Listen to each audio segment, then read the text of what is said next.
Chapter 24. Moving up in the world, everything having to do with sleepers was situated in the same building.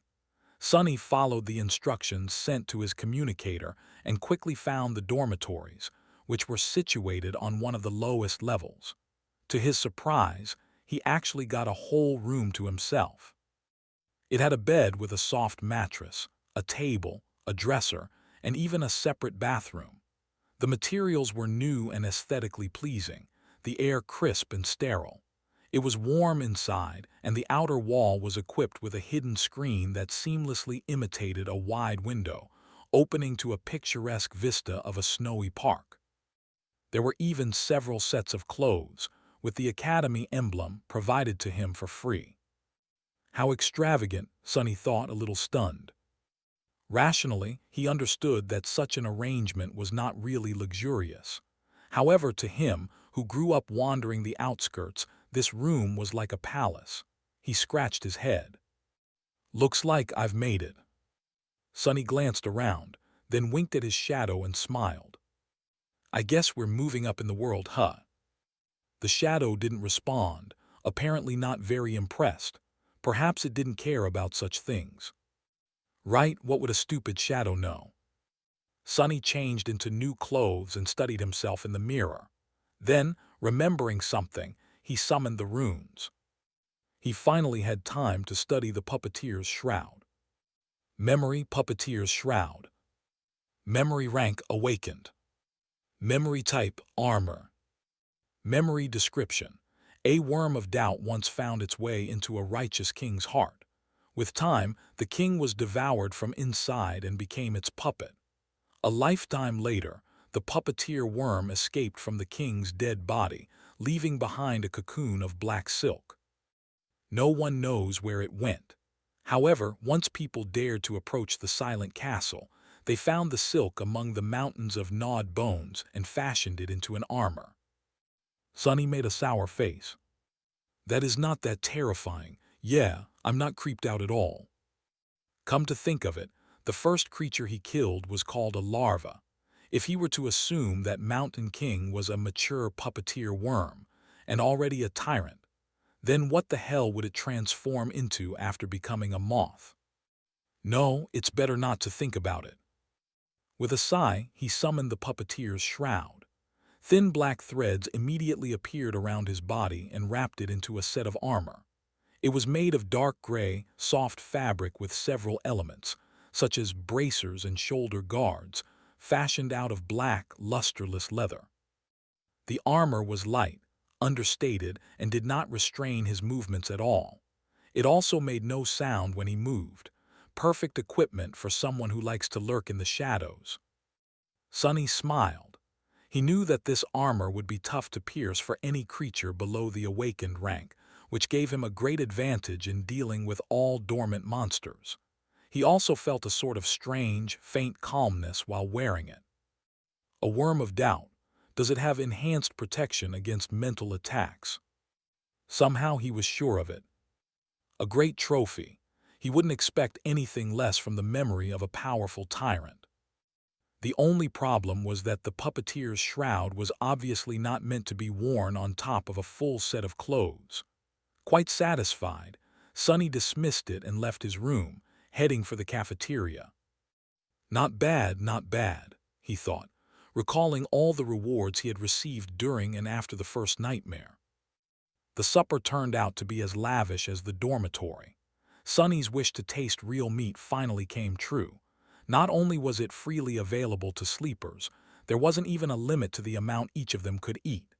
More than that, there were rice, bread, various side dishes, sauces, fresh vegetables, fruits, and all kinds of delicious beverages. Extravagant, Sonny thought, steering clear of the coffee. After building a small mountain of food on his plate, he found an empty seat and for a while forgot about the world's existence. As juicy, textured, perfectly seasoned meat filled his mouth, Sonny's vision suddenly was full of stars. He had to hold back an exhilarated moan. And to think he could have lived like that for a whole year. Damn spell, why didn't you infect me a few months ago? He concentrated on the food, decimating the whole plate in no time.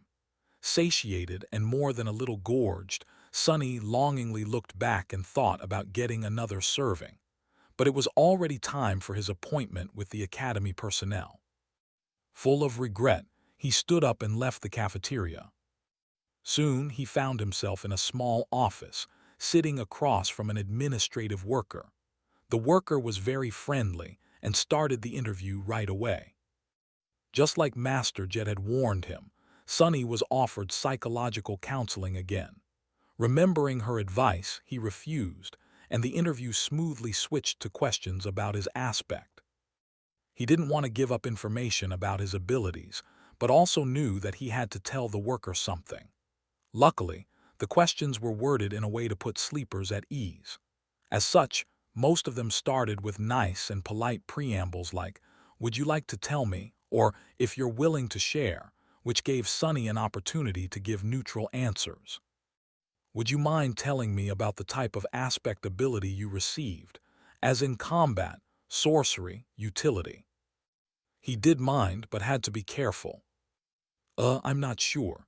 I haven't had time to understand it well." "That's all right. Are you able to directly deal damage with your ability?" "I guess not. Earlier, I wasn't even able to harm a towel." Things went on like that. In the end, Sunny shared just enough information to create an impression that his aspect was weak, harmless, and most likely having something to do with utility. After that, he returned to his room, undressed, and went to sleep. Sunny thought that falling asleep for the first time after the nightmare would be weird, but in fact, it was surprisingly easy. Lying on a soft mattress, with his skin against clean bedsheets and a fluffy pillow under his head, he slept like a baby. Early in the morning, Sunny washed up in his private bathroom and, bursting with energy, hurried to get breakfast in a happy mood. The cafeteria was a bit crowded. After filling his plate with all kinds of delicious stuff, he quickly realized that the only place he could sit was near the blind girl from yesterday. Her table was empty, since no one wanted to be close to her. Sunny grimaced. It seemed that the two of them were doomed to be outcasts together for the remaining 4 weeks. He also felt uncomfortable in the company of someone who was practically a dead person, but there wasn't much of a choice. Losing his good mood, he sat at the blind girl's table and gave a percussory nod to the social worker who was helping her get around. After that, he tried to pretend that they didn't exist and concentrated on his food. However, before he could finish, a sudden commotion drew his attention. "What's going on?" He looked up and noticed that a lot of sleepers were gathered around the large screen hanging on the wall of the cafeteria, their faces filled with excitement and awe. On the screen, a list of names was displayed, ranking the new batch of sleepers from weakest to strongest, most likely deduced from the results of the interviews. Not particularly interested, he quickly found his own name near the bottom of the list. The only sleeper who the academy judged to be less likely to succeed than him was the blind girl. Turns out, her name was Kasha. But the commotion was a bit too loud to be just the result of the ranking. Curious, he moved his gaze up. The sleepers were restless. How can this be? I'm not seeing things right. What kind of a monster is she?" Castor was placed in second place, and right above him, the portrait of the silver-haired girl could be clearly seen. To the right of it, 2 simple lines of text were displayed. Name Nephis. True name Changing Star. So the silver-haired girl, Nephis, also received a true name in her first nightmare. To get his own, Sunny had to deal with Hero and Mountain King while possessing a completely useless aspect, an impossible feat that seemed to have pleased the spell very much. I wonder how she had gotten hers. Sleepers in the cafeteria were struck dumb by the revelation of this achievement. They were staring at the screen with astonishment, fear, and admiration. Listening to their excited whispers, Sunny felt a childish desire to scream, "Me too. I have one too." But of course he kept quiet. Looking around, he noticed Castor's gaze fixed on the screen. There was a strange, somber expression on the humorous young man's face. But the weird thing about it was that, as far as Sonny could tell, Castor wasn't looking at the line of text containing the true name. Instead, he was staring at the line of text that read Nephi's, as though the girl's actual name held more meaning to him than the one given by the spell. Interesting, do they know each other? Why would a lofty legacy know someone who came to the academy in a police-issued tracksuit? And speaking of Nephi's, where was she? Sonny glanced around the cafeteria and quickly noticed the silver-haired girl, who was sitting quietly in a corner with a cup of coffee in her hands. She wasn't paying a lot of attention to the commotion, seemingly immersed in her thoughts. Her gray eyes were serious and distant. A sleeper with a true name, that's impossible. It's technically possible. Smile of Heaven received her true name in the first nightmare, I think. But yeah, I'm doubtful. Maybe she lied in the interview. Are you stupid? If it was that easy to deceive the administrators, the crazy pervert from yesterday would have been in the first place instead. Sonny's face twitched. Crazy pervert, huh? Well, why don't we just ask her? Suddenly, there was a deafening silence in the cafeteria. Following the suggestion, sleepers stopped talking and turned around, staring at Nephi's. However, no one seemed to have the courage to approach her first. Finally sensing something, she raised her eyes and looked at them with surprise. What? Even the blind girl, Kasia, turned in the direction of her voice. After a couple of moments, Castor suddenly walked over and made a small bow. Lady Nephi's, I am Castor from the Han Lee clan. I see that your trial went well. Lady, why is he addressing her that way? And he had to introduce himself, so they don't know each other. Interesting. Nephi's seemed to be a little bit perplexed by the question. After thinking for a while, she smiled brightly and shrugged. It is what it is. Castor awkwardly returned the smile. I see. I am very glad that you returned unharmed. Not that I doubted your abilities. Nephi's nodded. Thank you. After that, she returned to her coffee, indicating that the conversation was over or simply oblivious to everyone's attention. Sonny sighed. How mysterious. There were a lot of thoughts on his mind. However, none of them could distract him from the most important thing, breakfast. A few seconds later, he had forgotten all about the awkward dynamic between Castor and Nephi's and was happily shoveling down his food. The wilderness survival classroom was spacious, tastefully decorated, and completely empty. Sonny even thought that he was mistaken, but then spotted a gloomy instructor sitting behind a wide wooden desk. Noticing him, the instructor perked up. Come in, young man. He was a lively old man with messy gray hair, absent-minded eyes, and a pair of bushy eyebrows that seemed to jump around on their own. I'm awakened, Julius. You can call me Teacher Julius. Sit down, what's your name? Sonny obediently sat down. It's Sunless. Julius raised his eyebrows. Ah, what an ominous name. But that is good, very good. After all, we have to deal with a lot of ominous things. Sonny carefully looked around. Oh, I'm sorry, teacher. Did I come too early? No, you're right on time. Are other students late? The instructor grunted with incredible contempt. No one else is coming.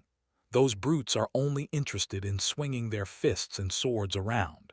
Very few are smart like you and know the true value of knowledge. Oh, so it was that unpopular. Sonny inwardly sighed, hoping that he won't regret the decision to abandon combat training in favor of this course. Say, young man, why did you choose wilderness survival of all things? There was no point in hiding the true reason, not that Sonny would have been able to anyway. The Awakened that monitored me during the first nightmare, Master Jet, had advised me to study it above all things. A very wise advice. That master truly knows what's important. Wait, did you say Jet? His eyes widened. Soul Reaper Jet, that murderous savage. Who would have thought that a barbarian like her would know the value of intricate knowledge? Soul Reaper, Sunny's curiosity was piqued. Teacher, do you know Master Jet? Julius carefully looked behind his back before answering. Who doesn't know the Soul Reaper? She might not be the most powerful awakened out there, but she is certainly one of the most feared. That's because her aspect abilities disregard flesh and target soul cores directly, which means that no amount of armor, damage resistance, and physical protection can stop them. He leaned forward. The only good thing is that she's young and not likely to become a saint anytime soon, or even ever. Yes, luckily, there's a very low probability that she'll ever advance. Sunny blinked. Why? Julius looked at him, as though trying to comprehend how someone could be so ignorant. Because of her problematic personality, of course. Who would want to help a psychopathic killer become a saint? You need a team of outstanding companions and a lot of support to attempt conquering the third nightmare. Soul Reaper Jet isn't. Wait. Suddenly, Julius frowned and leaned back. Why am I gossiping with you? You're too young to know such things. More than that, it's not in my character to badmouth others behind their backs. I would beg to differ, Sunny thought sarcastically, but didn't say anything out loud. He already got a lot of juicy information out of Teacher Julius. Maybe choosing wilderness survival was the right choice after all. Let's get back to your curriculum. What other courses are you taking? Sunny sighed. None. For the next 4 weeks, I'll be fully concentrated on wilderness survival. Julius stared at him for a whole minute, an expression of utter astonishment written clearly on his face. Then slowly, an excited gleam appeared in his eyes. Finally, he grinned. Wonderful, this is wonderful. You're such an astute young man. Don't you worry. In 4 whole weeks I will make you immortal. Sunny's lessons with Teacher Julius started pleasantly and without much tension, but just an hour later he felt like his head was ready to explode. There was so much new information, and all of it was so strange and counterintuitive for someone who had never left the walled-off, sheltered confines of the city. From time to time, Julius gaped at Sunny's lack of knowledge and relevant experience. However, he had a good attitude and an endless enthusiasm for teaching. Whenever Sunny stumbled, he would patiently slow down and allow his student to catch up. The curriculum that Julius planned out was practically insane. There was an endless amount of theoretical knowledge to learn, practical lessons both in virtual reality and the real world, numerous subjects and weird things to study. There were even several lessons dedicated exclusively to learning the basics of several dead languages of the dream realm. Why would I need to learn new languages? Sunny thought with self-pity. The spell automatically translates everything. But Julius was uncompromising. The spell is not a translator. Do you think it has the time to express the intricacies of human speech? Let's say you're seeking shelter in a ruin and find an inscription that reads, "Certain death ahead." There are 30 words for death in the rune language. Just by knowing the runes, you'll be able to deduce what kind of danger there is. On the first day, they studied until the sun was about to set. Only then did Julius decide to let Sunny go. Mentally exhausted and lamenting the fact that he had to miss lunch and dinner, Sunny decided to gently remind his teacher about the importance of food for maintaining high levels of concentration tomorrow. After returning to his room, he fell on a chair and stared blankly into the distance for a while. Then, as though remembering something, Sunny turned to his shadow. Right, he had a lot to accomplish before supper. He observed the shadow for a few seconds and then grinned. Let's see what you can really do. Sunny was pretty sure that his shadow was capable of much more than just being a silent follower. After all, the spell had described it as being an invaluable helper. It was now up to him to find out how exactly shadow control could be of help. As in many other matters having to do with aspects, there was a certain level of instinctual understanding buried deep inside his subconscious. This understanding was either given to him by the spell or was something innate to every awakened. Sonny just had to sense the subconscious knowledge and learn how to put it into practice. Once again, he concentrated on sensing his body and spirit, then commanded the shadow to perform a series of simple motions.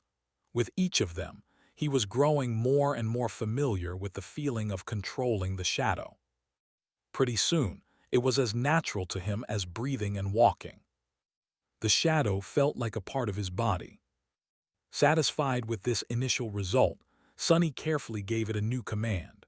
Without pause, the shadow separated itself from the soles of his shoes, walked to the other end of the room and turned around, staring at him in slightly mocking silence. Sonny was left without a shadow. This is not scientific at all, he thought with an amused smile. Science never really applied to anything having to do with the spell, after all. As the shadow walked away, he felt a very weird split happening in his mind. It was like his perception had separated into two distinct sources. One was his body, the other, his shadow. With a bit of trying, he managed to focus on the second source. Instantly, his vision blurred. "Whoa," Sonny blurted, surprised. "Whoa," the shadow heard from the other end of the room. Sonny blinked. In his mind there now existed two pictures. One was of his room's door, with an indifferent shadow standing in front of it. The other was of a pale young man sitting on a chair, wide-eyed and bewildered. "That's me." He raised an arm and waved it in the air. Simultaneously, the pale young man raised and waved his. "I can perceive the world through my shadow." He sat for a while thinking. An ability like that opened up a lot of possibilities. With his child of shadows, attribute allowing him to see and move stealthily in the darkness and shadow control, allowing him to send out a sneaky shadow as a scout, he was pretty much a perfect spy. A spy was someone who gathered information without exposing themselves to a lot of risk. A role like that suited Sonny's taste very much. Of course, spies were also able to strike from the shadows with deadly precision. Armed with information, they were masterful ambushers. With the prior knowledge of the opponent's weaknesses, their attacks were surgical and lethal. But any direct confrontation would mean putting himself in danger, so Sonny wasn't very keen on becoming an assassin. After all, his aspect still lacked the means of directly enhancing his combat performance. "Shall we test it?" He looked at the shadow and gave it a command. With an exaggerated sigh, the shadow bent down and nimbly slid under the door. Instantly, he could see both the room and the hallway outside. Sonny closed his eyes to focus on the picture projected from the shadow. Moving stealthily from one shadow to another, it glided down the hallway. With a bit of timing and consideration, his scout was practically invisible. Sonny passed by a couple of sleepers and listened in on their conversation. Not finding it very interesting, he continued forward. Finally, the shadow stopped at a corner. To its left were the elevators, to its right, the way to the girls' dormitory. All sorts of provocative images immediately entered Sonny's head. "Oh my," he thought, blushing. Yes, with this ability, it was also very easy to fall into utter depravity. But no, he couldn't do it, not because of some high moral principles. It's just that, with his reputation of a pervert, the chances of being asked if he had done something unbecoming were pretty high. So he needed the ability to honestly answer no. "So I probably shouldn't, right?" "Right. Of course you're right, don't even think about it." Back in his room, Sonny sighed with a lot of regret. Then he directed his scout to hide in the shadow of a passing sleeper and followed him to the elevators. Some time later, Sonny's shadow was hiding in a corner of a large dojo. He was observing his fellow sleepers who, under the guidance of Instructor Rock, were going through the motions of the introductory combat class. Today was mainly dedicated to testing their general competency and abilities. After that, the sleepers were going to be separated into groups based on their level, such as novice, advanced, or expert, as well as their weapon of choice. Some would be assigned a personal tutor or paired together. Currently, sleepers were taking turns delivering their strongest punches to a wide plate attached to a special measuring machine. After each strike, the machine would display a number corresponding to the sleeper's physical strength. In theory, a machine like that was not hard to build. However, considering that many of sleepers had combat-oriented aspects that enhanced their might in a variety of ways, it was actually a marvel of engineering and durability. Their technique and training also affected the final result. Most people were getting numbers ranging from 10 to 14. It was considered a good result, something that only the most athletic people could reach. However, a lot of sleepers, obviously those with enhancing aspects, were able to achieve a score of 15 or even 16. I would probably get 10 or 11, Sonny thought, feeling a little bored. Then he suddenly perked up, noticing that it was turn for Nephi's, the highest-rated sleeper of their batch, to strike the plate. The slender girl approached the machine and, without much preparation, delivered a sudden, crushing blow. Sonny wasn't very well versed in martial arts, but even he was impressed by the flawless economy and speed of her execution. She had a lot of training. Nephi's was becoming more and more intriguing. What's her actual background? After a short pause, the machine displayed the result, 16. Sonny felt a bit disappointed. Not that impressive, I was expecting more. She was the proud bearer of a true name, after all. After that, only Castor remained. This time, Sonny couldn't even see the flying fist, it was just too fast. The machine trembled and took more time calculating. Finally, two numbers appeared. 21. Everyone gaped at the display, stunned. More than a few admiring looks were thrown at Castor, who simply bowed and took a step back. Instructor Rock smiled. Not bad. Now, we will move to sparring and evaluate your general level of training. I need 2 volunteers to begin. Nephi's was the first to step forward and walk to the center of the ring. A couple of seconds later, a tall and extremely muscular sleeper followed and faced her. The rules are simple. Make your opponent's back touch the floor or throw them out of the ring. Use whatever abilities and techniques you find appropriate. Oh, the show is starting. Watching sleepers fight each other was not only entertaining, but could also provide Sonny with knowledge of their powers. Back in the room, he leaned forward and rested his chin on his palms. Go Nephi's. The tall guy attacked without wasting any time. His muscles bulged, threatening to tear the soft fabric of his white dabak. He advanced like an unstoppable mountain, sending a vicious kick flying. A second later, he was lying on the floor with a dumbstruck look on his face. Nephi's didn't even change her stance. Instructor Rock gave her a cheerful look and grinned. Next, what followed could only be described as a massacre. One after another, Nephi's managed to defeat almost every single sleeper present in the dojo. She didn't seem to be faster or stronger than them, but each time someone entered the ring to fight her, they would inevitably end up beaten and thrown to the ground. Sonny watched the process with a growing sense of amusement. However, at some point, even he felt a bit of unease. Nephi's moved with the calm precision of a battle machine. Her technique was clean, graceful, and ruthless. No matter what type of attack was thrown at her, she was able to either predict or instantly react to it, then deflect and turn it against the attacker with the minimum amount of effort.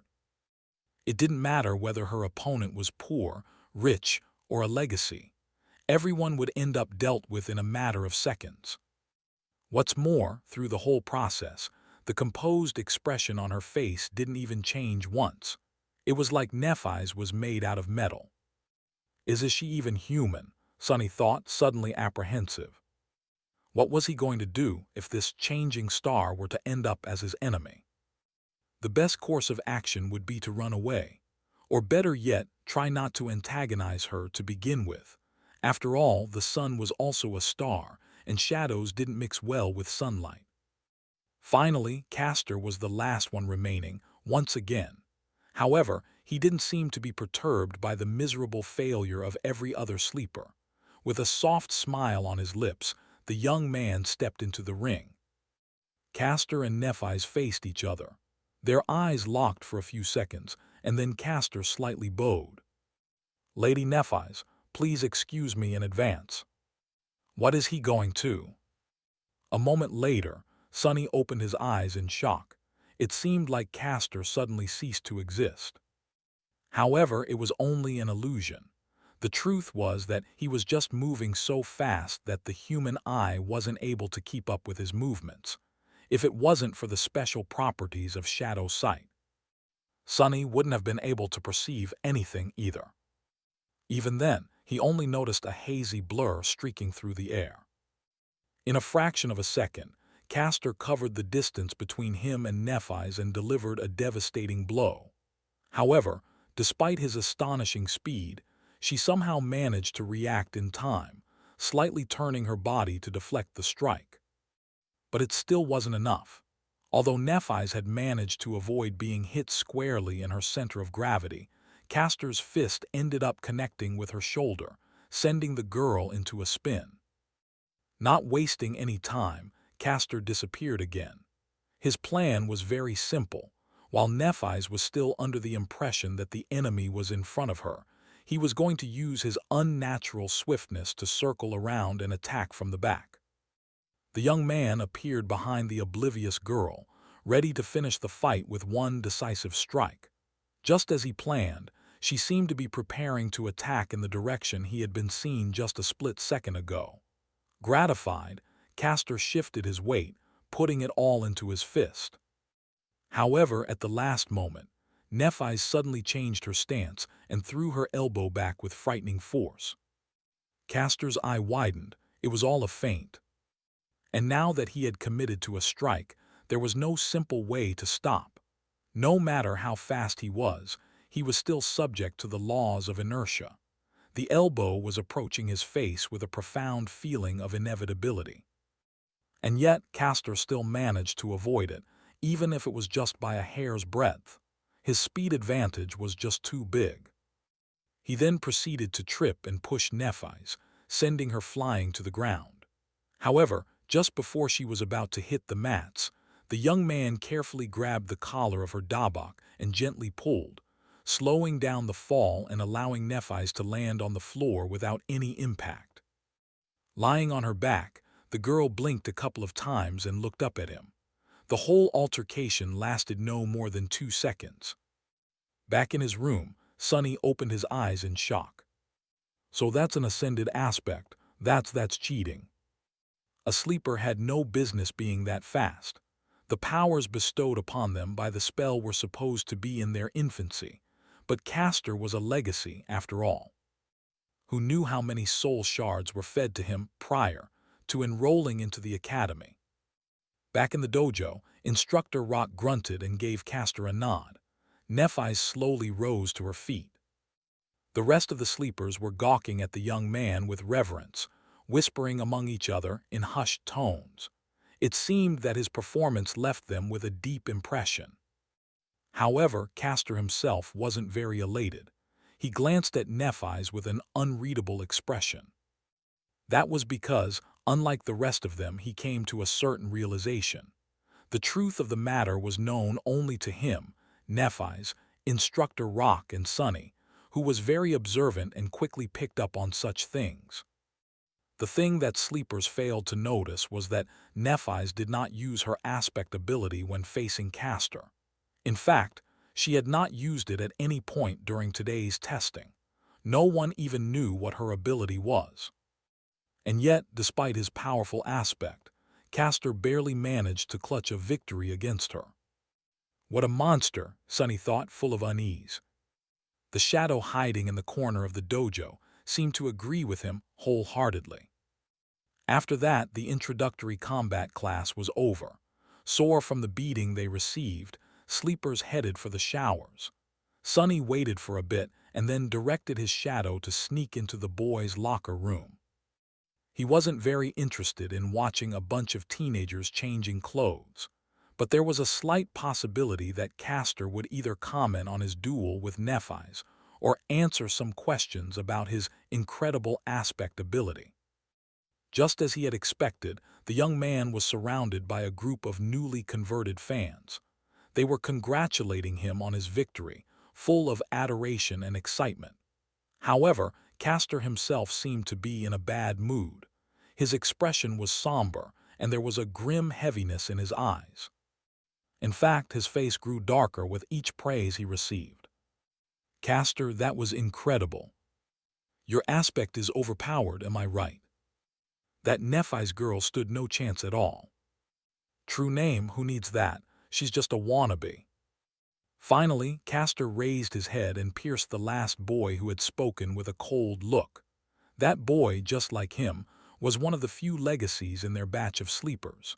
He frowned, surprised by Castor's reaction. "What is it?" Castor gritted his teeth. "I might have expected such behavior from them, but you should know better." The other legacy raised an eyebrow. "Why, is there something special about that peasant girl?" Castor's eyes widened. Peasant girl, do you really not know who she is?" "No," Sonny thought impatiently, "so just get to it and say it out loud." Luckily, the arrogant sleeper had the same sentiment. Castor opened his mouth several times as though not sure what to say. Finally, he shook his head and answered. "She is Nephi's of the Immortal Flame clan."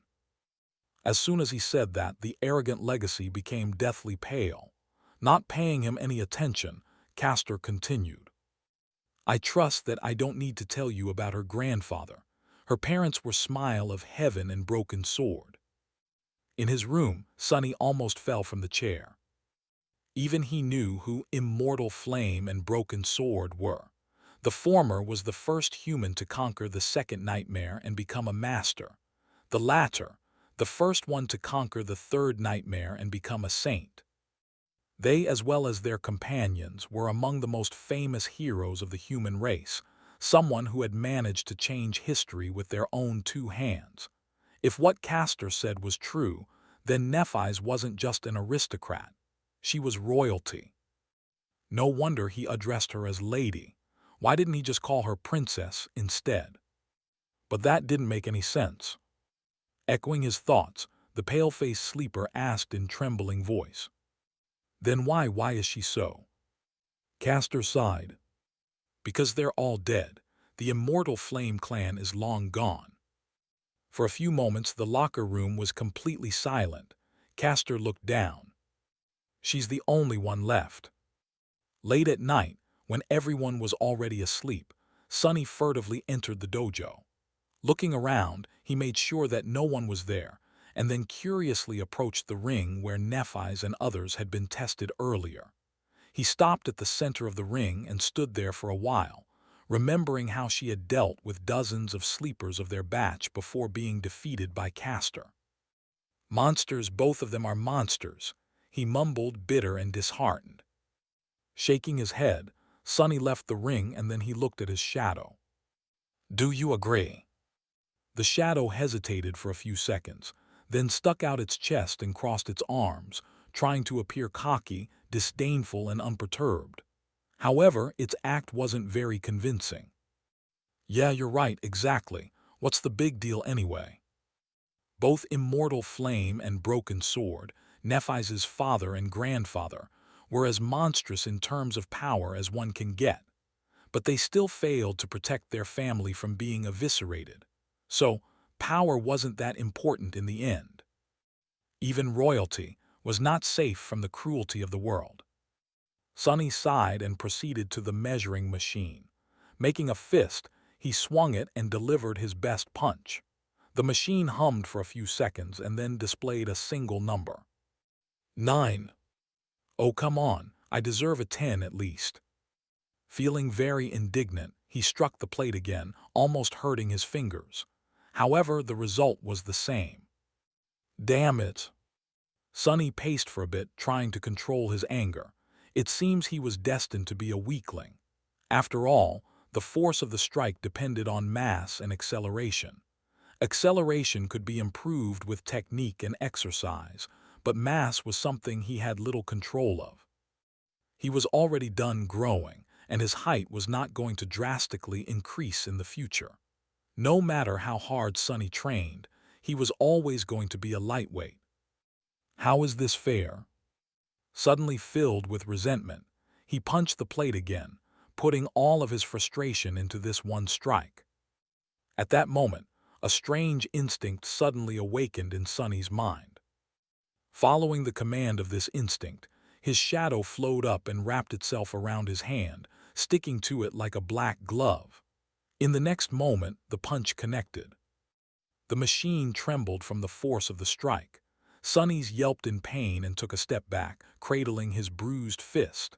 After a while, the result was displayed. However, it wasn't a 9 anymore. It wasn't even a 10. It was 18. He looked at the displayed number for a long time, expressionless. Then a wide grin slowly appeared on Sonny's face. I see. So that why, of course. He clenched his fist again, looking down at the black, shadowy glove. Ah, what an invaluable helper indeed. Now we're talking. Days flew by. Sonny only had 4 weeks to prepare himself for the journey into the dream realm, so there wasn't even a minute to spare. He was relentless, pushing his body and mind to the limits in an attempt to absorb as much knowledge and skills as possible in that short amount of time. In the day, he studied with teacher Julius, slowly learning how to survive and take care of himself in the absence of civilization. Their lessons ranged from comparatively simple, like various ways to produce fire, to much more obscure and esoteric, like celestial navigation. What was so hard about celestial navigation? Well, as it turned out, the dream realm was not consistent in terms of star geography. Different regions had different stars and constellations, as well as a different number of moons. While the sun seemed to be the same, its behavior was highly unpredictable. Still, with sufficient knowledge, one could find ways to study the skies and subsequently navigate themselves. Most of these lessons were, supposedly, already included in the various school curriculums and known to the majority of sleepers. However, learning something from a textbook and learning the same thing from an actual awakened were two completely different matters. Teacher Julius had a habit of going much more in-depth when explaining his subject. Thanks to this time-consuming habit of his, Sonny not only learned about the what, but also often gained glimpses into the why. This nascent understanding of the underlying principles of the dream realm environments gave him the ability to face any situation with at least some measure of readiness. Even the lessons in dead languages, which Sonny had initially judged to be useless, turned out to be much more interesting than he could ever imagine. This was, in large part, because it concerned the spell itself. After all, the spell communicated with humans in one of those dead languages. By knowing the language, he was able to understand its various remarks and descriptions better. The simplest example of this was Nephi's and her true name, Changing Star. While technically correct, this translation failed to properly convey the exact meaning. By understanding the grammatical structure of the rune language, it was easy to extrapolate and see that the more correct translation would have been Star of Change. More than that, there were different runes for change, each with its own connotation. Depending on what exact rune was used to relay the meaning of the name, it could also mean ruinous star or star of misfortune. A small change in wording and connotation could mean a world of difference in real life. Sonny, who had never seriously studied before, found the process of acquiring vast amounts of theoretical knowledge strange, numbing, and exhausting. However, in a sense, it was also exhilarating. After all, knowledge was something that only the privileged had access to. It was also this authority over knowledge that kept them in the position of power, creating a vicious circle of inequality. The poor had no opportunity to study, and without the advantage of good education, they had no way to stop being poor. The weirdest part about all of this was that Sonny was now one of those privileged people. More than that, he was at the pinnacle of social hierarchy. Not only had he gained access to an unlimited amount of knowledge, but even his basic needs like food and shelter were also taken care of by the government, allowing him to fully focus on the single goal of developing himself as an awakened.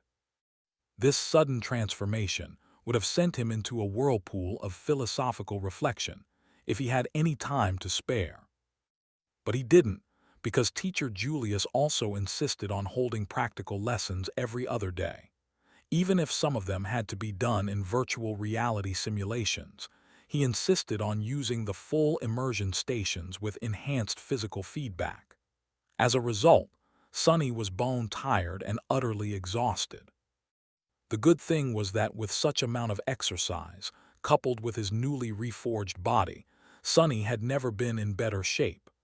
Even without combat training, he could feel his strength, stamina, and agility improving by leaps and bounds. Basically, the peculiar rebirth he had experienced after completing the first nightmare had enhanced the innate potential of his body, bringing it to the peak of the human condition. However, it was up to him to realize that potential with sweat, effort, and a lot of hard work. Practical application of wilderness survival techniques provided him with the opportunity to do so. And as though this wasn't enough, Sonny secretly collected information about other sleepers and practiced shadow control every night. His shadow was independent enough to be sent on scouting missions without his direct control. It would sneak here and there, listening in on the conversations and observing different classes where sleepers had to demonstrate their aspect abilities. Then, after Sonny had finished his supper and returned to his room, it would come back and share everything it had heard and seen during the day. The only problem with this arrangement was that the shadow, despite its outward snarkiness, turned out to be rather naive. It didn't quite understand how the human world worked, and as such, often failed to distinguish between useful information and meaningless chatter. So most of the time, Sonny would receive nothing of value or juicy gossip instead of important secrets. This is how he learned that in the sleeper center, romance was in the air. After all, there were 100 beautiful young people locked underground in close proximity to each other, with the added spice of a deathly threat hanging above their heads.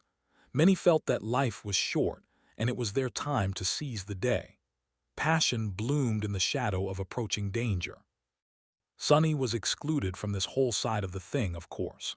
Firstly, he had already positioned himself to be perceived as an unlikable lunatic. Secondly, he simply had no time for anything except for his lessons and training. And lastly, he was wary of getting too close to anybody, afraid that a situation would arise where he would have no choice but to divulge his true name. Apart from gathering information and slowly learning about the scope and details of various aspect abilities, and to a lesser extent, flaws, he was also experimenting with shadow control. The results were very promising. He quickly found out that his shadow was able to enhance various objects and not only his body. If it wrapped itself around a weapon, the weapon struck harder and delivered more damage. If it was applied to an armor, the armor would become sturdier and harder to break. The enhancement was rather substantial too. It was roughly twice as much as the initial value. All in all, this ability, if used correctly, could make him a powerhouse among the sleepers. Many combat aspects could deliver more speed or damage.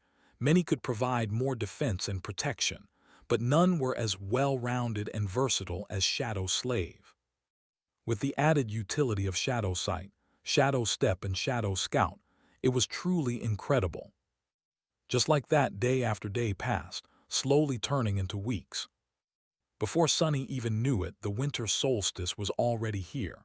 On the day of the winter solstice, Sunny woke up feeling tired and drowsy. No matter how much he tried to shake off this listlessness, it wouldn't go away. In the end, he just stayed in the bed for a while, wrapping himself in a blanket. He was already familiar with this feeling of never-ending, ensnaring sleepiness. It was the same in the days before his first nightmare. It was also quite similar to what he had experienced while slowly dying of hypothermia on the slopes of the Black Mountain. Remembering the cold embrace of approaching death, Sunny couldn't help but shiver. This was his last day on Earth, at least for a while. By nightfall, the spell was going to take him away once again, this time to challenge the vast expanse of the dream realm. What was he going to face in that ruined magical world? Would luck be on his side this time, or would there be another disaster? There was no point in guessing. He had already done everything in his power to prepare for the inevitable. He studied hard, trained hard, and kept his secret safe. His aspect was better than most, and his will to survive was long tempered by the harsh reality of the outskirts and the even harsher ordeal of the first nightmare. All in all, he was ready. With a sigh, Sunny got out of bed and went along with his morning routine. If this was going to be his last hot shower in a long while, he was going to really enjoy it. If it was going to be his last scrumptious breakfast for the time being. Actually, he had no appetite. The cafeteria was full of sleepers, but no one was talking. Everybody was in low spirits and seemed to be uncharacteristically introspective. There was no usual laughter or boisterous conversations. Only the legacies remained calm and collected. However, even they kept to themselves.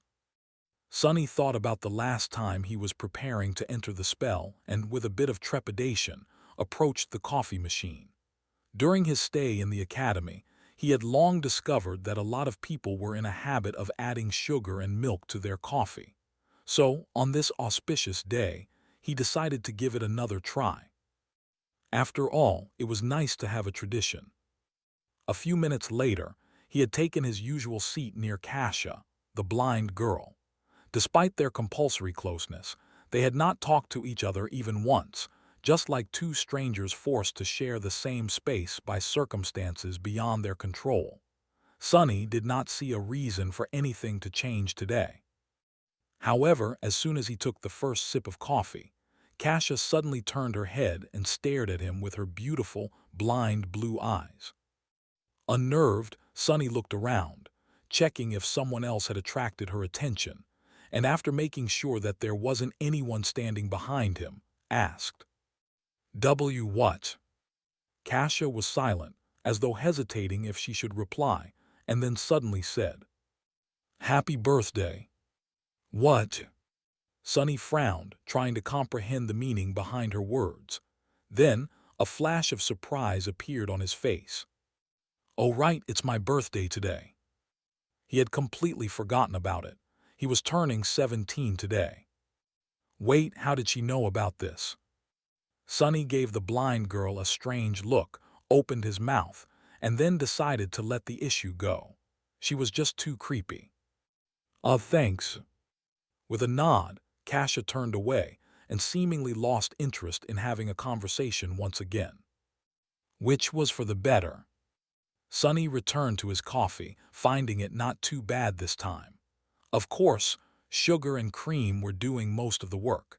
However, he did feel a little bit more awake after drinking it. 17, huh? Sunny was never sure that he would make it to this age alive.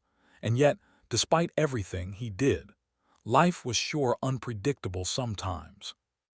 If anyone would have told him a year ago that he was going to celebrate his 17th birthday by drinking real coffee with real milk and sugar, he would have laughed in their face. But now it was a reality.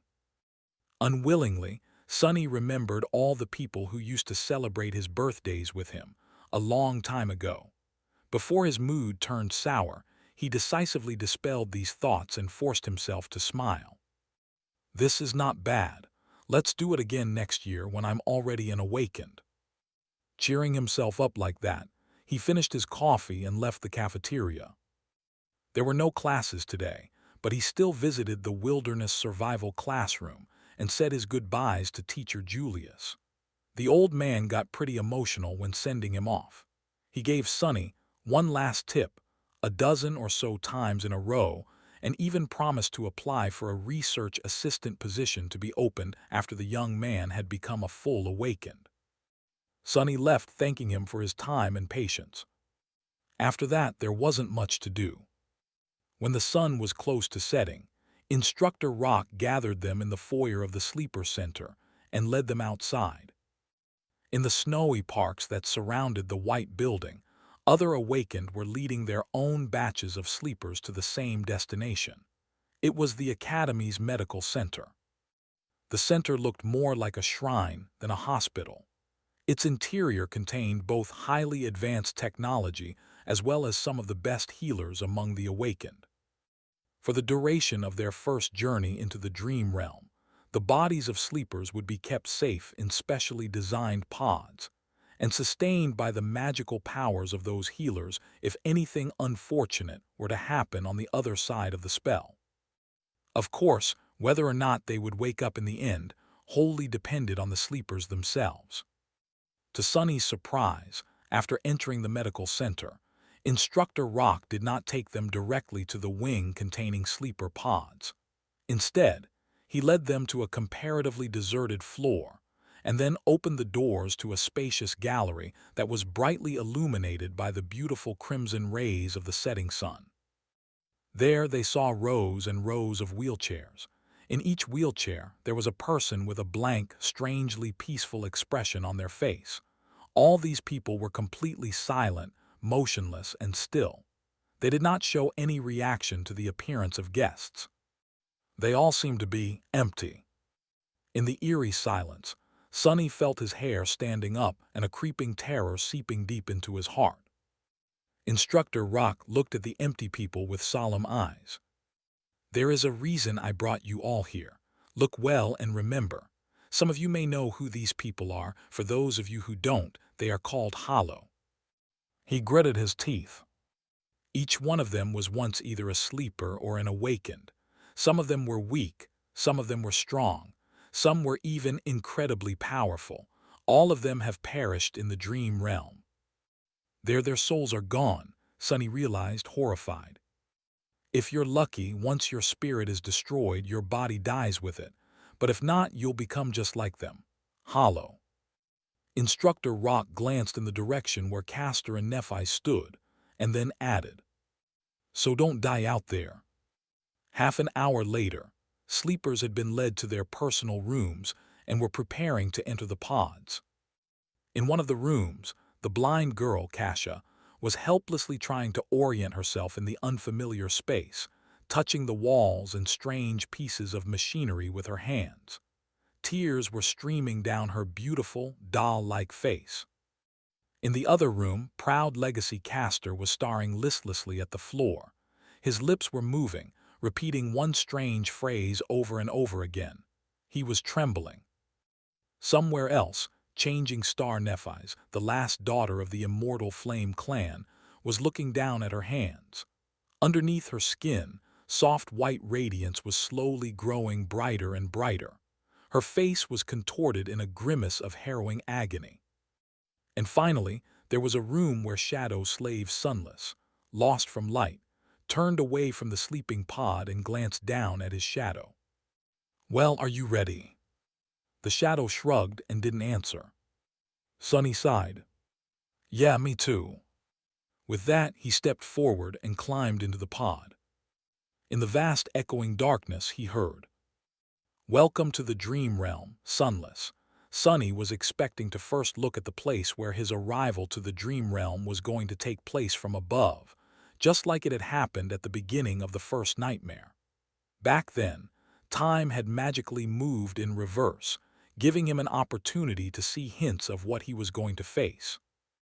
Instead, immediately after hearing the greetings of the spell, Sonny found himself blind and drowning.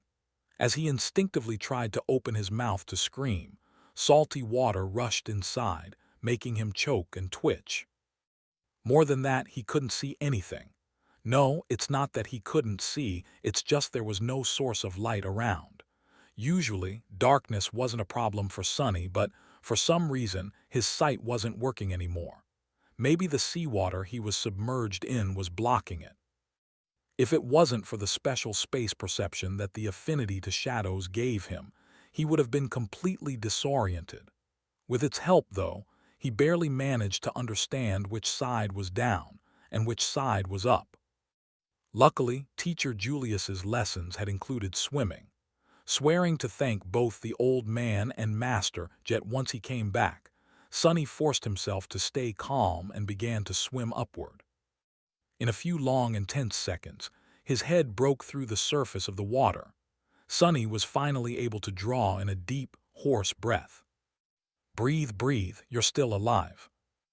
After sucking in enough air to soothe his burning lungs and compose himself to a certain degree, Sonny carefully spun in the water, trying to take in his surroundings. What met him was an endless jet-black expanse of undulating waves. Above them was an empty black sky. There was no moon, no stars, just a dark vastness of repressive nothingness. Sonny blinked a few times, cold dread taking hold of his heart. This is a sea, an ocean. Was I dropped in the middle of an ocean? No, it couldn't be. There had to be solid ground somewhere nearby. As he was gripped by a momentary panic, a remote sound suddenly drew his attention. Sonny turned around and saw a triangular dorsal fin moving in his direction. Luckily, it was still hundreds and hundreds of meters away. Wait, if it's so far away, then how come I can see it so clearly? Despite being submerged in water, Sonny still felt like there was suddenly cold sweat all over his body. By his estimation, that dorsal fin was at least 5 meters tall. It was rapidly approaching, growing visibly larger with each second. Damn you, spell! With eyes full of horror, Sonny spun again, desperately trying to find something, anything, to save him.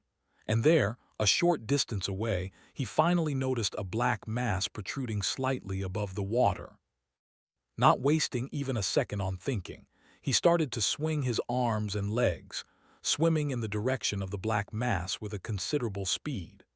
However, no matter how fast he swam, the giant shadow of the unknown creature was closing the distance between them much faster.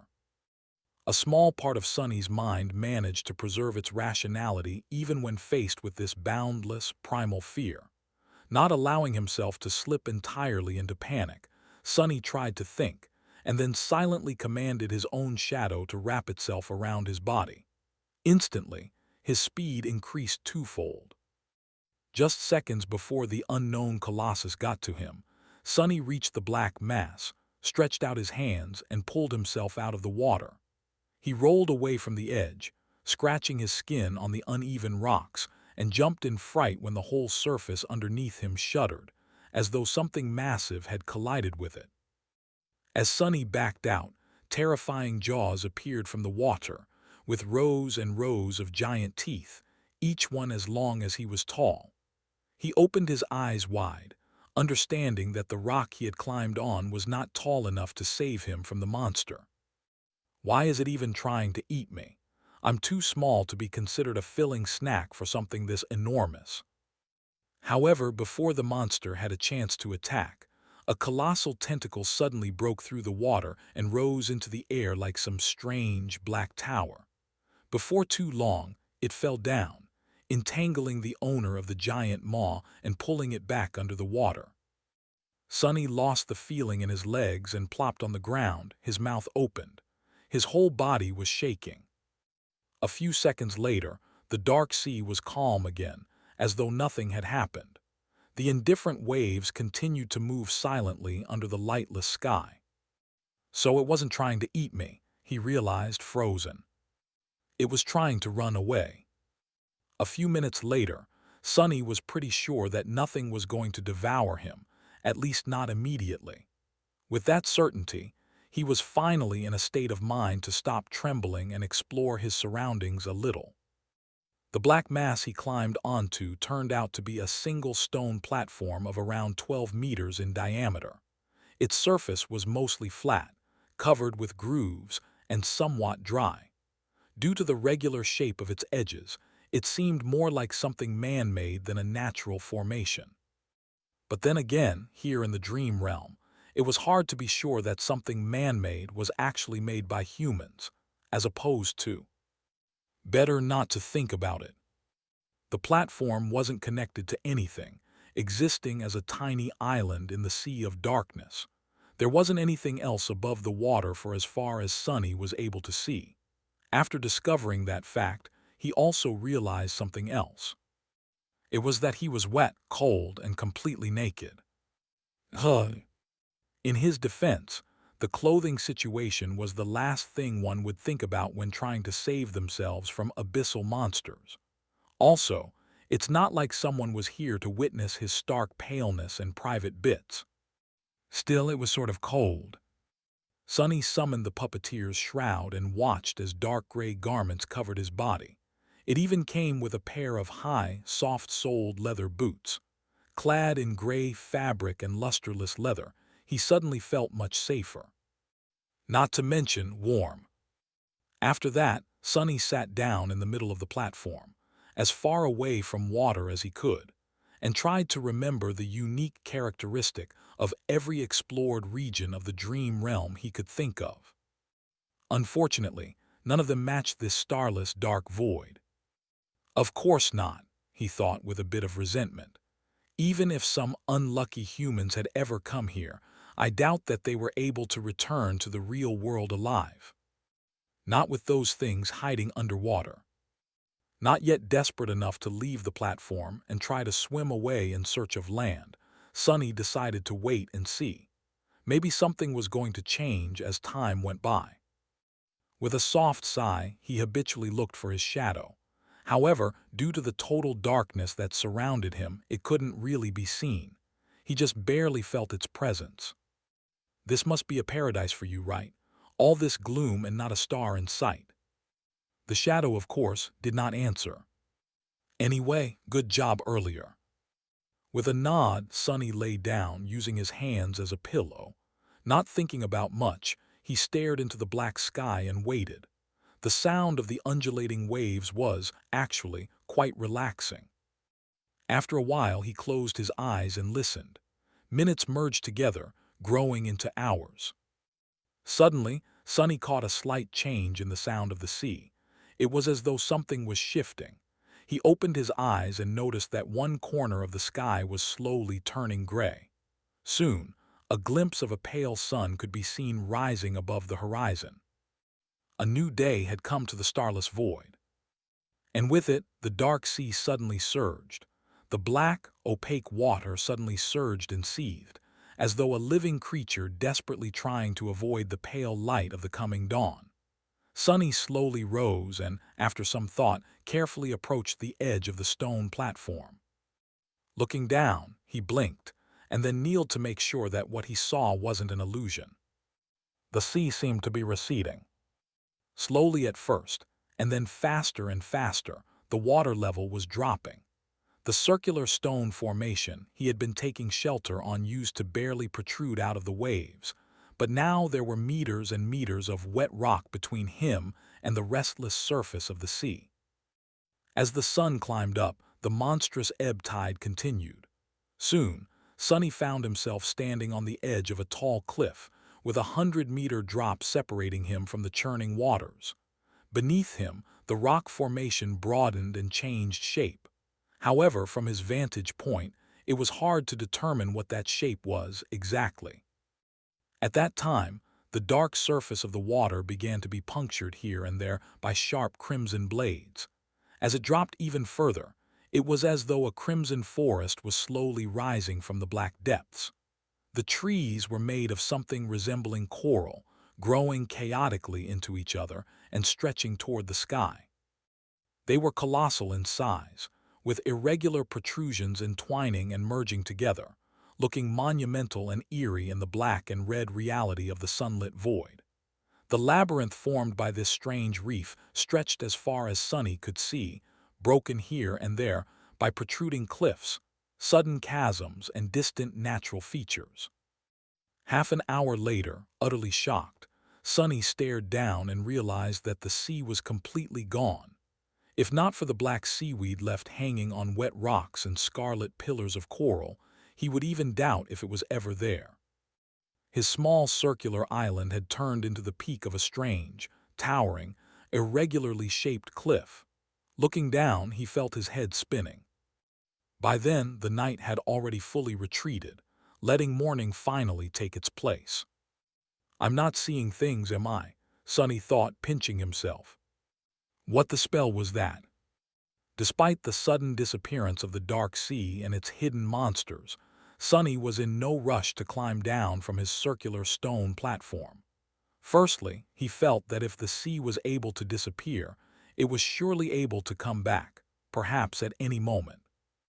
Secondly, he did not know what dangers the coral labyrinth was hiding. Perhaps there was something even scarier than the owner of the giant tentacle down there. But that did not mean that he wasn't going to explore. Coming back to his spot in the middle of the platform, Sonny sat down and commanded his shadow to separate itself from his body. Then, taking control of it, he approached the edge of the platform and nimbly slid down. Habitually moving from one shadow to another, he began the descent. At this moment, Sonny was glad that shadows had no weight and were not affected by gravity. While the shadow was busy climbing down, Sonny yawned. "Say, don't you think that you need a name?" Although his shadow was already too far away to hear him, they still could communicate through their shared connection. Of course, the fact that it could did not mean that it would. The shadow was sort of taciturn. Mostly because it didn't have vocal cords and was unable to speak. Plus, its temper wasn't that great. How about shameless? No. What about shady? Also no. And what about something simpler like what? Well, do you have suggestions then? All right. We'll shelve this conversation for later. By the time he was done with this short monologue, the shadow had already reached the bottom of the cliff. The range of shadow control was not limitless, but it was just barely enough to explore their nearest surroundings. Entering the labyrinth, Sonny found it to be extremely disorienting and convoluted. The paths between coral pillars were sometimes broad, sometimes narrow. They twisted and turned without any logic, often leading to dead ends or even back to where he started. More than that, some paths entered inside the coral mounds, turning into dark tunnels. The labyrinth was vast and multi-layered, making Sonny's head hurt after multiple fruitless attempts to memorize the layout of the nearest pathways. In the end, he sent the shadow up, forcing it to climb on top of the crimson forest and start jumping from one sharp coral blade to another, knowing full well that he himself would not be able to do the same. Soon he circled the strange cliff and froze, scared by the sight of what was happening in its shadow. There, the corpse of the giant shark-like creature that had briefly pursued him the previous night was laying on the ground, the pillars of coral around it shattered and broken. More precisely, half of it was there, with grotesque innards spilling out of the terrible wound and stretching far away into the distance. The other half was gone, as though it had never existed. Around the corpse, hundreds of smaller monsters were scurrying, tearing away and devouring its flesh bit by bit. Each of them was about 2.5 meters tall, looking like a weird mix of a demonic crab, a centaur, and a nightmare. They had 4 pairs of long, segmented legs that ended in scythe-like protrusions. At the front, a human-like torso was protruding from the carapace, also clad in thick chitinous armor. The head, if it was even the appropriate word, was situated directly on top of the torso, with no neck in between. It had 2 narrow eye slits and a vicious-looking mouth with several slimy mandibles. Instead of hands, the monsters had 2 enormous pincers. Currently, they were all using those pincers to tear off chunks of meat off the desiccated corpse and stuff them into their mouths. From time to time, a fight for an especially juicy piece of meat would break out, ending up in a few monsters being torn apart and quickly devoured by the victors. Sonny swallowed. both because the sight of heavily armored, powerful monsters made him nervous, and because looking at them feasting, he suddenly felt very hungry. Each of them seems like trouble, and there are hundreds of them. His luck, like always, was awful. At least I don't have to wonder why the labyrinth feels so empty. All the inhabitants are having a party. Feeling a little bit apprehensive about turning his shadows back to the monsters, Sonny commanded it to look back and study the cliff he was taking shelter atop of. Something about it was making him feel uneasy. The shadow turned around and looked up, taking in the sight of the strangely shaped cliff. It took Sonny a few minutes to shift his perspective and recognize it for what it was. That's a finger, that's a hand, that is a sword. He blinked. It's a statue. Indeed, the cliff was man-made. It was an ancient, colossal statue at least 200 meters tall. The scale of it was so massive that it boggled the mind. From what Sonny could see, it depicted a knight clad in an elaborate plate armor, with 7 shining stars carved into his breastplate. In his hands, he was holding a gargantuan sword, pointing it to the ground. However, the most striking thing about it was that the giant stone knight was missing his head. In fact, the roughly circular platform Sonny was standing on turned out to be the top of his neck. And by the looks of it, the head wasn't missing by design. It was as though something, or someone, had violently tore it off at some point in the distant past.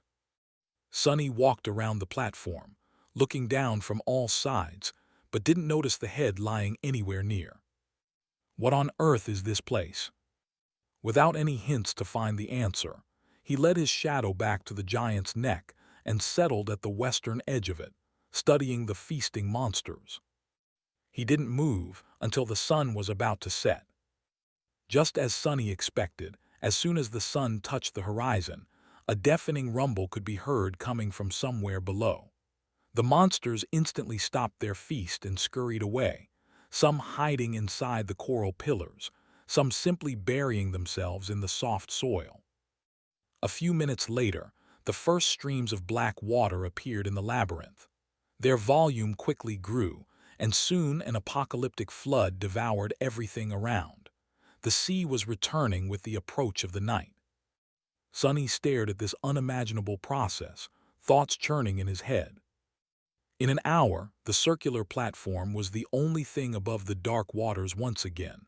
With an empty stomach and a head full of thoughts, Sonny returned to the center of the platform and sat down. After a while, he beckoned to his shadow and said, "Wake me up if anything happens." Then he closed his eyes and tried to fall asleep. His consciousness quickly slid into the sweet embrace of darkness, giving Sonny some well-needed rest. In the middle of the night, however, a sudden impulse stirred him awake. Sonny jumped to his feet, his groggy mind full of tense apprehension. He was afraid that the owner of the giant tentacle had come back to finish the job. Or maybe some other horror from the depths had sensed him and decided to snack on human meat. However, the sea was quiet and calm.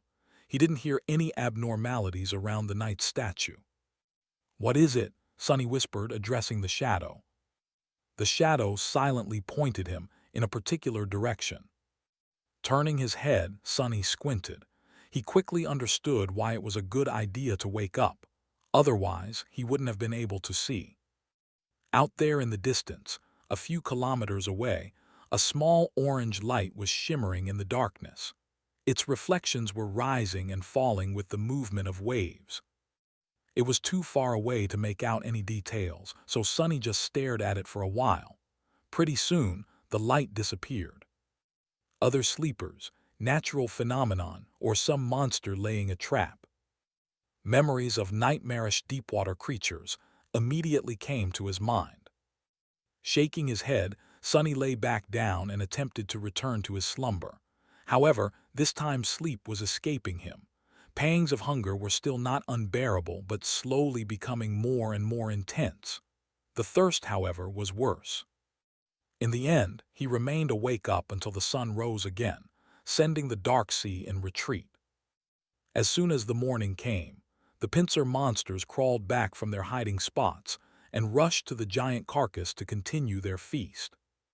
Sonny watched them for some time and then walked to the opposite side of the platform to take a look in the direction where he had seen the mysterious light the previous night. At a considerable distance from the headless statue, 5 or 6 kilometers away, the ground rose naturally and formed something akin to a hill. On top of that hill, an especially massive coral pillar rose to the sky. From the looks of it, its upper branches were just high enough to stay above water in the night. Various ideas stormed into Sonny's head, but at the end of it, only 2 questions were really important. First of all, would he be able to find the way through the labyrinth and cover that distance during the day? And more importantly, should he even attempt to do it? After all, there was no indication that the source of the mysterious light was something beneficial, as opposed to dreadful and deadly. Not having enough information to make a choice, Sonny settled back to study the monsters. He did, however, send the Shadow to investigate as far into the labyrinth as the range of shadow control allowed, hoping to chart at least the beginning of the path that could potentially lead him to that hill. Logically speaking, he was as safe atop the headless statue as he probably could be in this strange place. The only problem was, he was going to die soon because of thirst or hunger. Both problems were solvable if he were to venture down. He could desalinate the seawater in a number of ways taught to him by teacher Julius, with materials that were present pretty much everywhere in the dream realm. He could also prepare traps and hunt a pincer monster to eat. With their massive size, just one of them would be enough to feed him for weeks. He could easily see such a routine, hunting by day, returning to the statue at the approach of the night. It was probably his safest choice. However, this way of doing things lacked one vital element, the potential for improvement. It was well suited for keeping Sonny alive, but had no way of giving him hope. If he was destined to spend the rest of his life in the small area surrounding the headless statue, devouring monsters and trembling at night in fear of being devoured by something bigger in turn, well, he would rather just jump down and end it right now. That pretty much meant that the only choice left for him was to try and reach the source of the orange light. And if Sonny was really trying to attempt it, he had to do it before the pincer monsters were done consuming the giant carcass. That way, at least, the surrounding segment of the labyrinth was going to be free of them. Firm in his choice, Sonny decided to leave the headless statue the next morning. He would spend the rest of today exploring paths through the labyrinth and preparing himself mentally. With that, he closed his eyes and concentrated his perception on the moving shadow. In the night, a sudden storm descended upon the dark sea. Sonny was stirred awake by the shadow in time to prepare himself for the crushing winds and the pelting rain. Usually, rain always put him in a bad mood, but this time he was too thirsty to think about anything except for fresh water. Staying low so as to not be blown over the edge of the platform, Sonny cupped his hands and waited until they became filled with rainwater. Then he raised them to his mouth and greedily drank. Strikes of lightning illuminated everything above the churning sea. If anyone were to see Sonny now, they would have noticed a wide grin on his face. The storm continued to rampage for several hours. Sonny crouched in the middle of the platform, enduring its rage. More than once, a tall wave would crash into the headless knight's neck, threatening to wash him away. But Sonny held tight to the deep grooves in the stone surface of the platform, sticking to it like glue. By morning, when the storm finally dissipated, all of his muscles were sore. But there was no time to waste. As soon as the monsters came back to the carcass, with a few stragglers quickly following behind, he slid over the edge of the platform and began to nimbly climb down.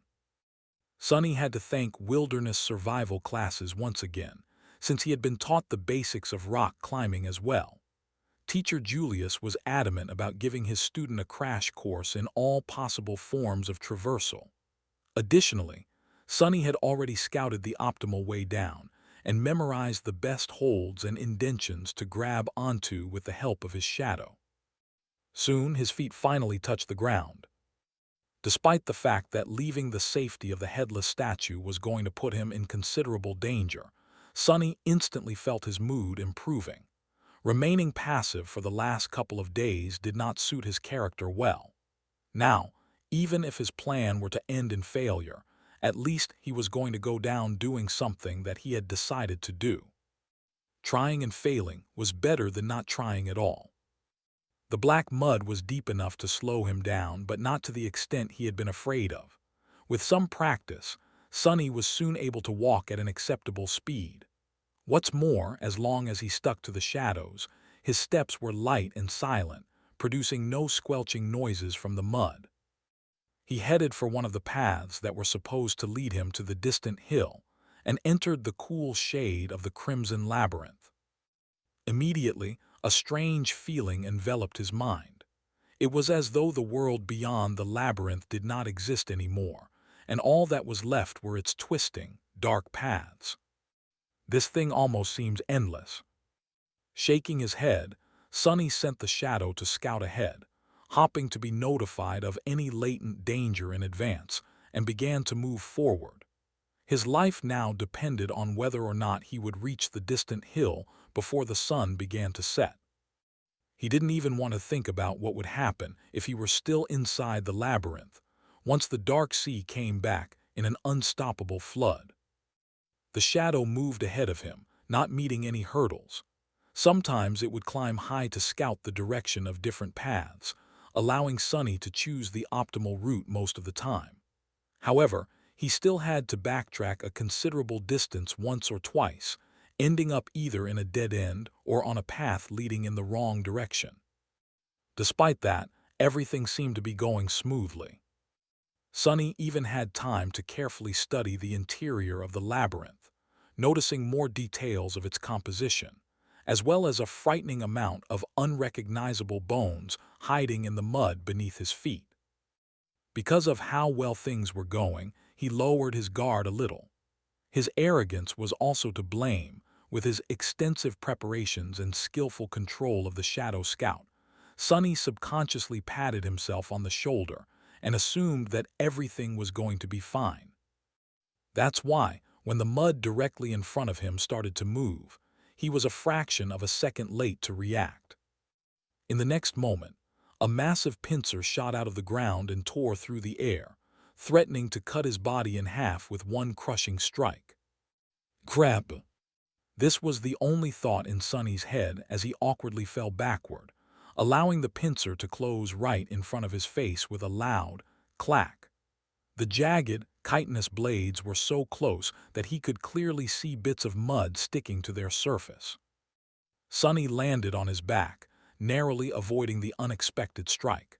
The good thing was that he managed to avoid being injured or even killed. The bad thing was that he was sprawled on the ground, unable to quickly create distance between him and the attacker. The massive pincer was still hovering above. Just as this realization dawned on Sonny, he desperately rolled to the side.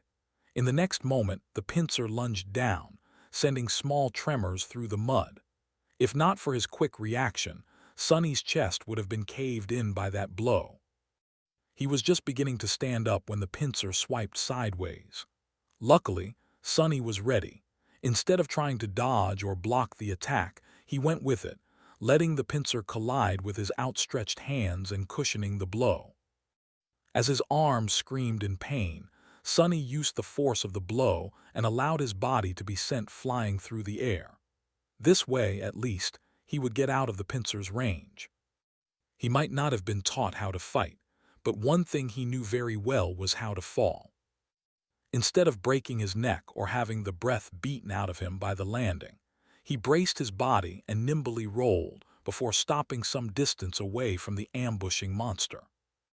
I take it back, Sonny thought, remembering his sarcastic critique of heroes' battle rolls. Rolling is an integral part of any respectable monster fighting technique. Then he looked up, trying to ascertain the situation. In front of him, the attacker had finally shown itself. It burrowed from under the mud, casting a vast shadow over kneeling Sonny. Its tiny eyes were full of rage, hunger, and malice. It was one of the pincer monsters he had spent so much time observing. Towering over him at almost 3 meters in height, the bulky creature moved its mandibles and produced a jarring, piercing screech. "Why aren't you devouring the giant carcass with the rest of your buddies, you crab bastard?"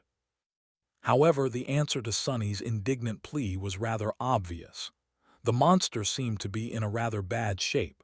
Half of its 8 scythe-like legs were broken, and there were cracks in its thick carapace, each oozing with viscous azure blood. Additionally, he was missing one of its 2 pincer arms, which seemed to have been torn off entirely at the shoulder. If not for this pathetic state, the creature would have had no need to hide in the mud, hopping to catch easy prey. It could have just followed the other monsters and joined on the feast.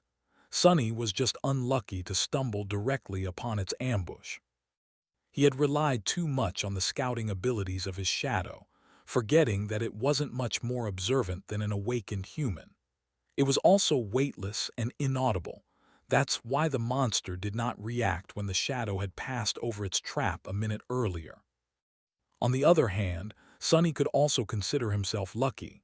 By the same logic, he would not have been able to dodge the creature's sudden attack if not for its crippled, slowed state. But pondering on his luck could wait for later. Right now, Sonny had a far more pressing thing to do, namely, try to survive. "Get back here," he ordered the shadow and jumped to the side.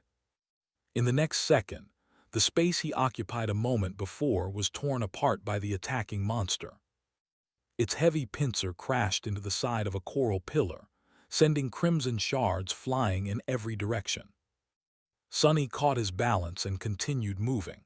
He was hoping that the bulky, heavily armored, wounded creature would not be able to match his speed, but unfortunately, it turned out to be surprisingly agile.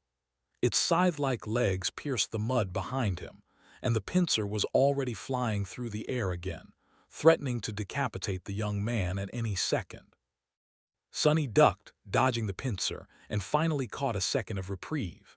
His eyes darted around, desperately searching for something to use as a weapon. Almost instantly, he noticed a long, smooth, sharp bone left behind by some unknown creature sticking from the mud. Without slowing down, he bent down and grabbed the bone, pulling it out with one forceful tug. The bone was almost 1.5 meters long, ending in a narrow, sharp tip. It was almost like a spear. The problem was, even with the added length of this makeshift spear, Sonny's range of attack was still shorter than the monster's. He also doubted that it was capable of piercing the hard carapace. In short, he had to get close and aim for one of the cracks in the creature's armor. However, he didn't dare to. At that short of a distance, the monster could easily crush him into a paste by using just its weight and hulking frame. A crazy idea entered Sonny's mind. A bit shocked, he momentarily couldn't decide whether it was the product of audacity or foolishness. Either way, he wasn't insane enough to actually consider it. At that moment, the pincer lashed out again. This time, Sonny was a little late to evade, and as a result, a sharp pain pierced his left leg. It was grazed by the edge of the pincer. The puppeteer's shroud held, not allowing the monster to draw blood, but the force of the impact was enough to throw Sonny tumbling to the ground. There was no time to recover. As his eyes opened wide, Sonny understood that it was time to act crazy. So, instead of trying to dodge, he stopped moving and allowed the monster to grab him across his torso with the pincer. Immediately, a terrible pressure descended on his ribs. Sonny felt as though he was going to be split apart, but his armor, received from defeating an awakened tyrant, resisted the crushing bite of the monster's pincer. Every muscle in his body tensed, delaying the moment when his insides would be turned into mush. In the next second, Sonny's shadow fell from above, wrapping itself around the puppeteer's shroud. With the protective properties of the armor enhanced, he was able to better resist the pincer's pulverizing embrace. Sunny and the monster appeared to be at an impasse. The young man couldn't free himself from the monster's grip, while the monster could not kill the prey by cutting it in halves with its pincer. They stared at each other. Then, an insane fire ignited in the creature's eyes. It clicked its mandibles and raised Sunny in the air, bringing him closer to its mouth, obviously intent on biting his head off. "Why is everyone trying to eat me? Am I that tasty?" Sunny didn't struggle as the monster brought him close to its mandibles. He knew he only had one chance to live. In the last moment, Sunny allowed the shadow to flow from Puppeteer's shroud onto the sharp bone he was still clenching in his hand. Then, he gathered all his strength, leaned forward and thrust the bone forward with as much power as he could. Guided by his hand, the dark bone spear shot forward and pierced through the creature's tiny eye, sinking in deep. The other eye of the monster narrowed. Gritting his teeth from the unbearable pain in his ribs, Sunny twisted the bone, trying to do as much damage to the creature's brain as possible. For a couple of seconds, nothing happened. Then, he felt the pressure on his body diminishing. The pincer opened, letting Sunny fall down. As he hit the mud, the hulking monster crashed to the ground too. The bone spear was still sticking from its head, bathed in the streams of azure liquid. Sunny moaned and drew in a raspy, painful breath. "You have slain an awakened beast, carapace scavenger. You have received a memory, azure blade. Your shadow grows stronger." Sunny was sprawled in the mud, trying to catch his breath. The subtle voice of the spell echoed in his ears. "Your shadow grows stronger." Immediately, he felt a slight change. His body grew a little bit stronger, his vision a little sharper, his skin a little smoother. The change was minimal but apparent. What was that? He had a guess, and it was easy to confirm. Sunny summoned the runes. Shadow Fragments, 141000. Previously, he only had 12 of the mysterious shadow fragments, with no knowledge on how to acquire more. Now it seemed that the process was automatic. He only had to kill an enemy to absorb a part of their shadow and enhance his own core.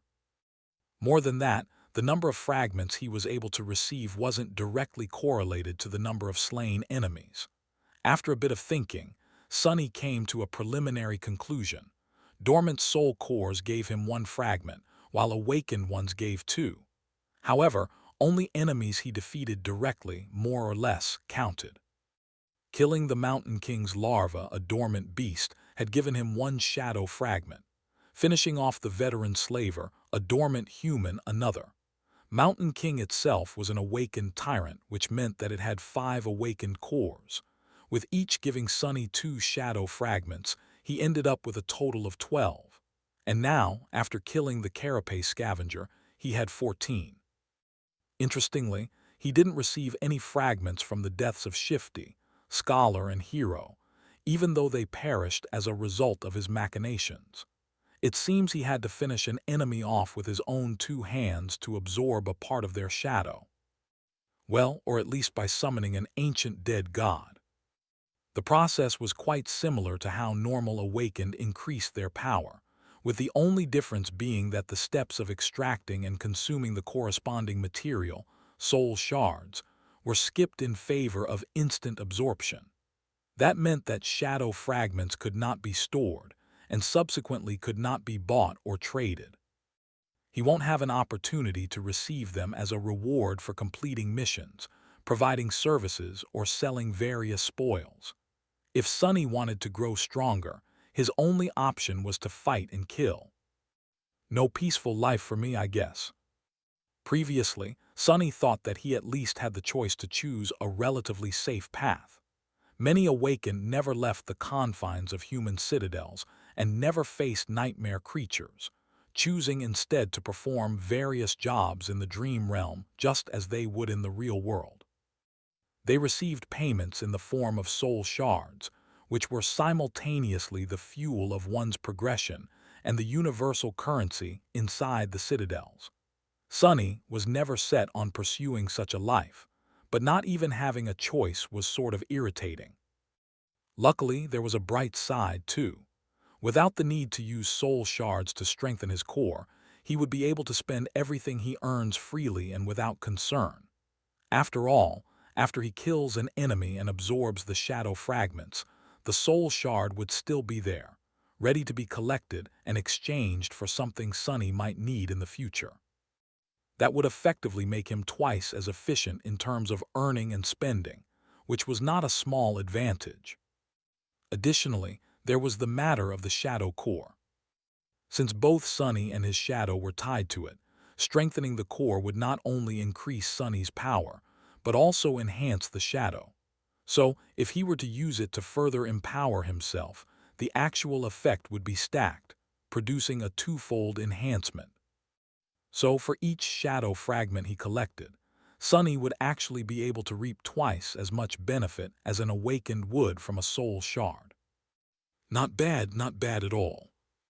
The future was bright, provided he survives and gets the opportunity to even have a future, of course. Sitting up, Sunny moved his eyes and found the cluster of runes describing his memories. Azure Blade. Had he finally gotten a weapon? Memory Azure Blade. Memory rank awakened. Memory type weapon. Memory description. On this forgotten shore, only steel remembers. Interesting. Not very informative, but interesting. Sunny summoned his new weapon, and a sharp, light sword immediately appeared in his hand. It was about a meter long, including the handle. The blade was straight and single-edged, ending in an angular tip. It was forged out of azure steel, with a beautiful layered pattern. Deep inside the steel, white sparks could be seen. The crossguard was minimalistic and simple, offering almost no protection to the wielder's hands. If Sunny knew his way around cold weapons, he would have called it a Tang Dao. However, he had no idea about such things. All he could gather was that the blade was single-edged, which meant that it was probably meant for slashing and cutting as opposed to piercing, and that the handle was long enough to accommodate two hands. Also, the sword was pretty. He summoned the shadow and made it wrap itself around the azure blade. Immediately, the steel became bluish-black, with a scattering of white sparks. It looked like a starlit night sky. Sunny stood up and waved the sword a couple of times, getting accustomed to its weight. The sharp edge whistled as it cut the air. Well, now I finally look like a real awakened. After that, he cast a gaze at the corpse of the carapace scavenger and grimaced. This part was not going to be pleasant. After some time, he managed to break open the cracked carapace and cut away a few strips of tender, pink meat. He also did not forget to extract the radiant crystal from the beast's chest, the soul shard. Without much hope, he tried to absorb the shard, remembering how it was supposed to be done. Just as he expected, nothing happened. They're really of no direct use to me. With a shrug, Sunny placed the shard and the meat in a makeshift rucksack. He weaved from black seaweed and looked at the sun. The day was still young. He still had a good chance of making it to the distant hill before the sea came back. However, his left leg was banged up in the fight with the scavenger beast, so walking wasn't as easy as it was before. He gritted his teeth and began limping. Hours passed. Due to his bruises and increased vigilance, Sunny's progress slowed down considerably. He was sweating and grinding his teeth, feeling pain with each step. What's worse, the further he reached into the labyrinth, the more confusing and entangled the paths became. Even with the shadow's help, he constantly had to backtrack and struggled to move in the right direction. Crab, crab, crab. If nothing changed, Sunny would not reach his goal, which meant that he'll be crushed to death by the returning sea. Not allowing himself to think about dying, Sunny tried to walk faster. However, he couldn't be too hasty. Making a wrong turn would have taken precious minutes away from him, so he had to choose the way carefully. Additionally, failing to notice another ambush could end his life directly. Curses! Just when he was beginning to feel desperate, his shadow suddenly saw something that momentarily sent Sunny into a stupor. Some distance further down the path, beyond a few turns, the corals widened, creating a small clearing. And in the middle of that clearing, someone was walking across the mud. The first thing Sunny saw was fair skin, a lot of skin. The tall, lithe girl was only dressed in a makeshift skirt and a crude brassiere, both made out of seaweed. However, it didn't seem to bother her. With a calm expression, she stopped and looked back. The wind was playing with her short silver hair. It was Nephis, the changing star. In one hand, she was holding the end of a strange golden rope. And on the other end of the rope, Kasia, the blind girl, was carefully following behind. Thanks for watching. Please subscribe and like the video and comment down if anything wrong in the story. And if have any suggestion to a new novel or want next part of any series, comment down. Our target is to get 1K subscriber. There will be SUPRISC for all of you. Stay tuned.